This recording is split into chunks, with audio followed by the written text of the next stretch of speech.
Hi எல்லாருக்கும் வணக்கம். இன்றைக்கி நம்ம என்ன பார்க்க போகிறோன்னா ஒயிட் ஃபாரஸ்ட் கேக் ரொம்ப ஈஸியாக எப்படி பண்ணுறதுன்னு தான் பார்க்க போகிறோம். ஸோ வீடியோக்குள்ளே போகலாம் வாங்க.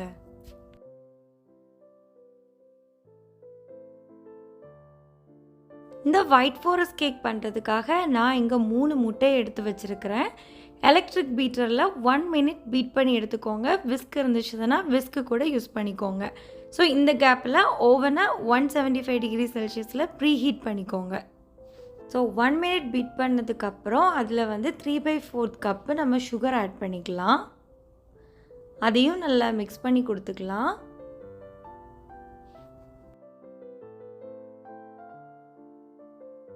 ஸோ இந்த மாதிரி ஒரு கன்சிஸ்டன்சியில் நம்ம மிக்ஸ் பண்ணி எடுத்துக்கலாம்.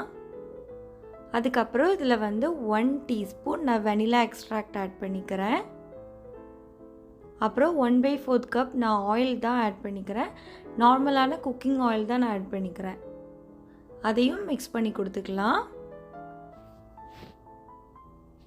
நம்ம மிக்ஸ் பண்ணி வச்சுருக்கிற அந்த வெட் இன்க்ரீடியன்ட்ஸ் மேலேயே நம்ம ஒரு ஜல்லடை யூஸ் பண்ணி அதில் 1 கப்பு மைதாவை ஆட் பண்ணிக்கலாம். நம்ம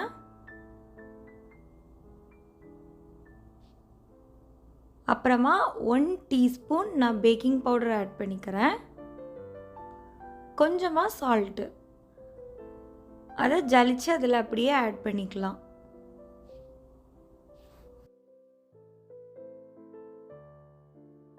இப்போ ட்ரை இன்க்ரீடியன்ட்ஸை நம்ம ஆட் பண்ணிட்டோம்.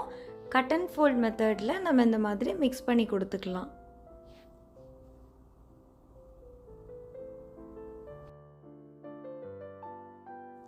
அப்புறமா இதில் நான் 2 டேபிள் ஸ்பூன் பால் ஆட் பண்ணிக்கிறேன். ஆட் பண்ணிவிட்டு லைட்டாக மிக்ஸ் பண்ணி கொடுத்துக்கோங்க.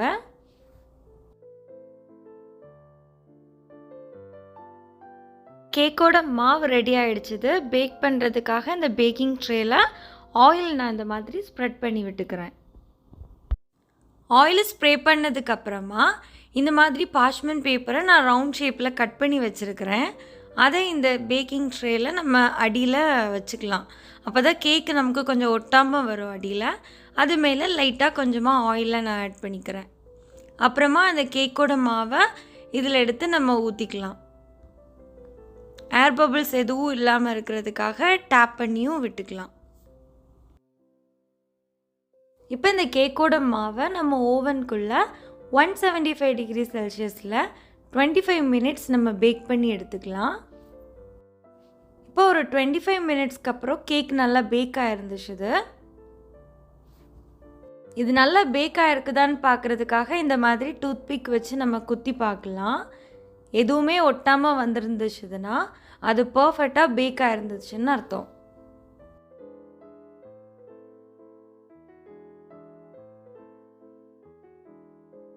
இந்த மாதிரி கேக்கோட ஓரங்களை நம்ம ஒரு கத்தினால் இந்த மாதிரி எடுத்து விட்டுக்கலாம். அப்போ தான் நமக்கு ஈஸியாக சூடு ஆறுனதுக்கப்புறம் நமக்கு அது கேக் ட்ரேயிலேருந்து அதை எடுக்க முடியும்.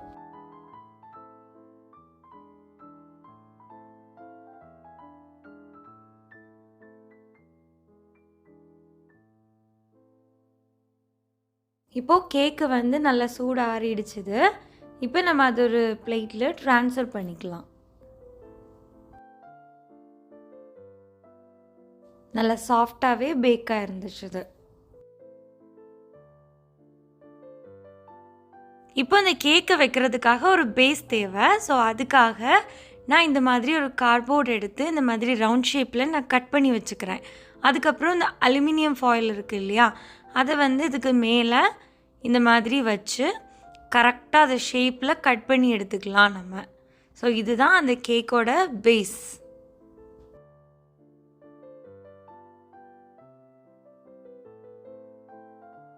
இப்போ கேக்கோட பேஸ் ரெடி ஆகிடுச்சிது. இப்போ அந்த கேக்கை நம்ம லேயர் பண்ணி எடுக்கணும். நான் மொத்தம் 3 லேயர் நான் எடுக்க போகிறேன். ஸோ அதுக்காக ரொம்ப டீப்பாக உள்ள கட் பண்ணணும்னு தேவையில்லை. ஏன்னா நான் த்ரெட்டு யூஸ் பண்ணி தான் ஈஸியாக நான் கட் பண்ண போகிறேன். லைட்டாக இந்த மாதிரி மேலாப்பில் நீங்கள் கட் பண்ணி விட்டுக்கோங்க.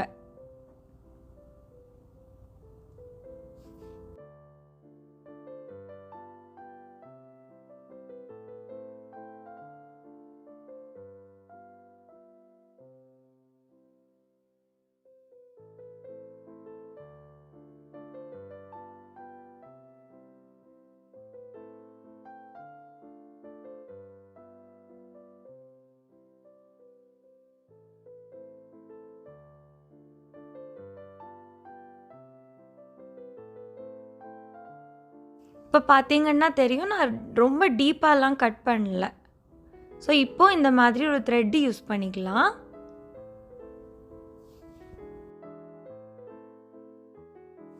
இப்போ அந்த த்ரெட்டை எடுத்து நம்ம அந்த கேக்கோட அந்த சைடில் லைட்டாக ஒன்று ஓப்பன் பண்ணி அதுக்குள்ளே நம்ம வச்சுக்கலாம்.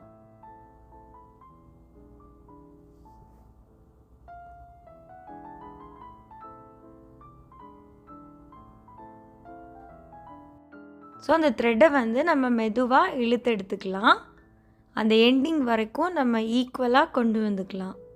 நம்ம கட் பண்ணி வச்சுருந்தோம் இல்லையா அந்த ஓரங்களில், அதுக்குள்ளே. இப்போ அந்த நூலை வந்து ட்விஸ்ட் பண்ணிக்கலாம். ட்விஸ்ட் பண்ணி இந்த மாதிரி நீங்கள் இழுத்து விட்டுக்கோங்க.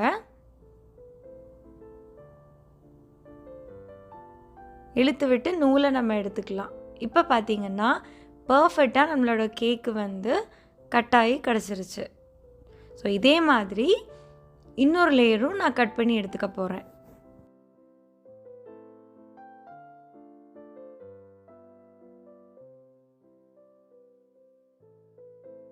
இப்போ சூப்பராக இந்த 3 லேயரும் நான் கட் பண்ணி எடுத்தாச்சு.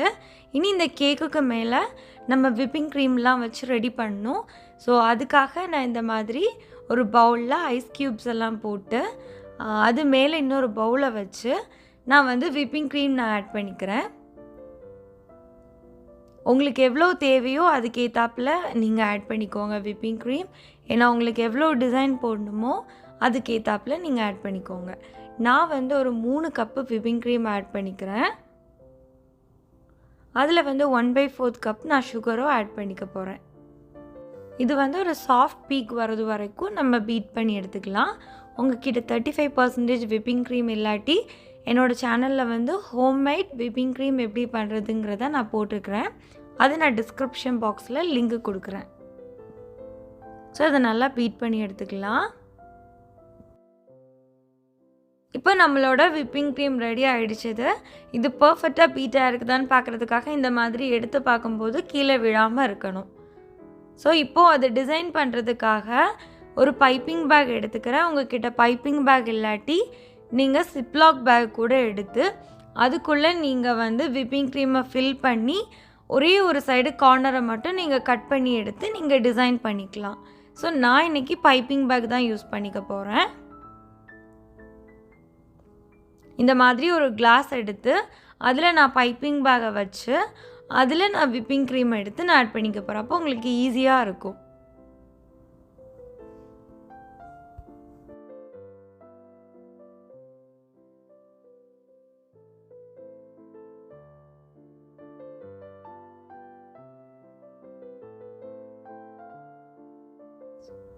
ஸோ இந்த மாதிரி அந்த பைப்பிங் பேக்குள்ளே நம்ம ஃபில் பண்ணிக்கலாம். இதே மெத்தட் தான் நீங்கள் வந்து சிப்லாக் பேக் யூஸ் பண்ணுறீங்கன்னா கூட இந்த மாதிரி நீங்கள் வச்சு பண்ணிக்கலாம். உங்களுக்கு எவ்வளோ தேவையோ அதுக்கேற்றாப்புல நீங்கள் ஆட் பண்ணிக்கோங்க. இப்போ நான் ஃபில் பண்ணியாச்சு. அந்த கார்னரை மட்டும் நான் கட் பண்ணிக்க போகிறேன். இப்போது கொஞ்சம் பெருசாகவே நான் கட் பண்ணிக்க போகிறேன். ஏன்னா உள்ளுக்குள்ளே நான் ஃபில் பண்ணுறது தானே இது. இப்போ அந்த கேக்கோட பேஸை எடுத்து வச்சு நான் கேக் பேக் பண்ணும்போது எனக்கு மேலே வந்த பாட்டை தான் நான் கீழே வச்சுக்க போகிறேன். அதுக்கப்புறமா நான் கொஞ்சமாக சுகர் சிரப் ரெடி பண்ணி வச்சுருந்தேன். அதையும் இந்த கேக்கு மேலே லைட்டாக நம்ம இது பண்ணிக்கலாம். ஏன்னா அப்போ தான் கொஞ்சம் கேக்கு வந்து மொய்ஸ்டாக இருக்கும். இப்போ நம்மளோட அந்த விப்பிங் க்ரீமை இது மேலே இந்த மாதிரி ஸ்ப்ரெட் பண்ணி விட்டுக்கலாம்.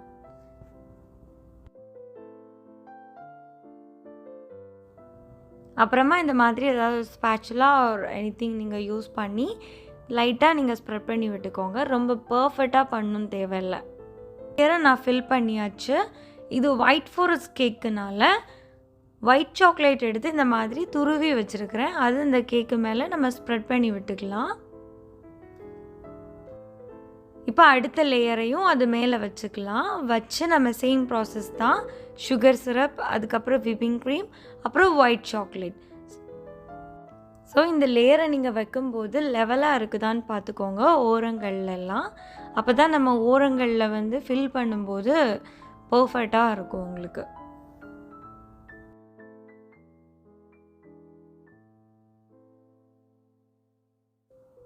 இப்போ அடுத்த லேயர் நான் வைக்கிறேன். இதுதான் டாப்பில் வர்றது. ஸோ இது நம்ம கேக்கு பேக் பண்ணும்போது அடியில் இருந்த பாட்டு தான் நான் மேலே வைக்கிறேன். ஏன்னா அது கொஞ்சம் நல்ல ஈவனாக இருக்கும். அதனால இப்போ ஓரங்களெல்லாம் நான் கரெக்டாக அரேஞ்ச் பண்ணிக்கிறேன். எல்லாம் பர்ஃபெக்டாக இருக்குதான்னு பார்த்து. ஸோ அதுக்கப்புறம் இது மேலே திரும்பவும் அதே ப்ராசஸ் தான். சுகர் சிரப்பை நம்ம டாப்பில் இருக்குது இல்லையா, அந்த பாட்டில் ஸ்ப்ரெட் பண்ணிவிட்டு அது மேலே வந்து விப்பிங் க்ரீமையும் நம்ம ஃபில் பண்ணிக்கலாம்.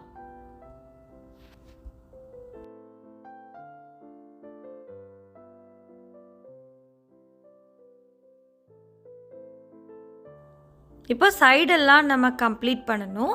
அதுக்காக இந்த விப்பிங் க்ரீமை நான் இந்த மாதிரி ஸ்ப்ரெட் பண்ணிகிட்டே வரேன். எல்லா இடங்கள்லையும் இந்த மாதிரி கவர் பண்ணிக்கலாம்.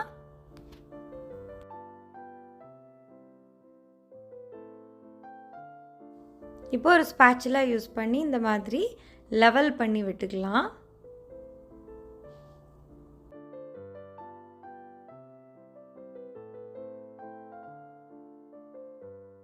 இப்போ இந்த கேக்கை லெவல் பண்ணுறதுக்காக ஒரு சூப்பரான டெக்னிக் யூஸ் பண்ணிக்கலாம். இந்த மாதிரி ஹாட் வாட்டர் எடுத்து வச்சுக்கோங்க, ஒரு ஸ்பேச்சுலா, டிஷ்யூ பேப்பர்.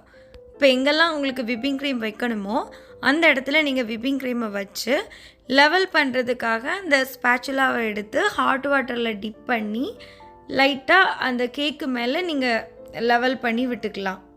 ஸோ அது சூப்பராக உங்களுக்கு ஈவனாக லெவல் ஆகும்.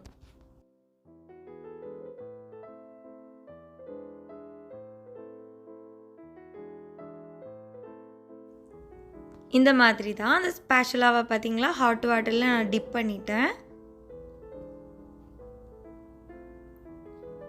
அதுக்கப்புறம் இந்த மாதிரி நீங்கள் கேக்கு மேலே இந்த மாதிரி வச்சிங்கன்னா அது சூப்பராக உங்களுக்கு லெவல் ஆகி கிடச்சிரும்.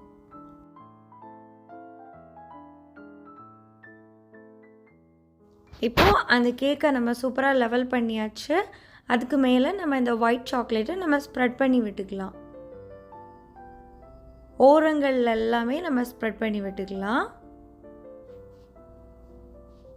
மேலே சாக்லேட் எல்லாம் வச்சதுக்கப்புறமா நீங்கள் ஃப்ரிட்ஜுக்குள்ளே ஒரு 5 மினிட்ஸ் செட் ஆகுறதுக்கு நீங்கள் வச்சுட்டு அதுக்கப்புறம் நீங்கள் டிசைன் பண்ணிக்கலாம். இப்போ நீங்கள் இப்படியே சர்வ் பண்ணுறீங்கன்னா கூட நீங்கள் சர்வ் பண்ணிக்கலாம்.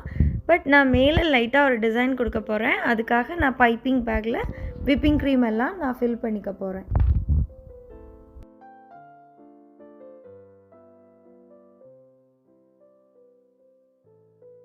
இப்படியே நீங்கள் சர்வ் பண்ணால் கூட நீங்கள் சர்வ் பண்ணிக்கலாம். பட் நான் லைட்டாக ஒரு டிசைன் கொடுக்குறேன்.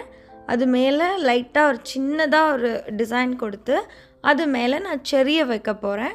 ஏன்னா ஒயிட் கலர் கேக்கு மேலே லைட்டாக ஒரு செர்ரி இருக்கும்போது அந்த கேக்கு பார்க்குறதுக்கு அழகாக இருக்கும்.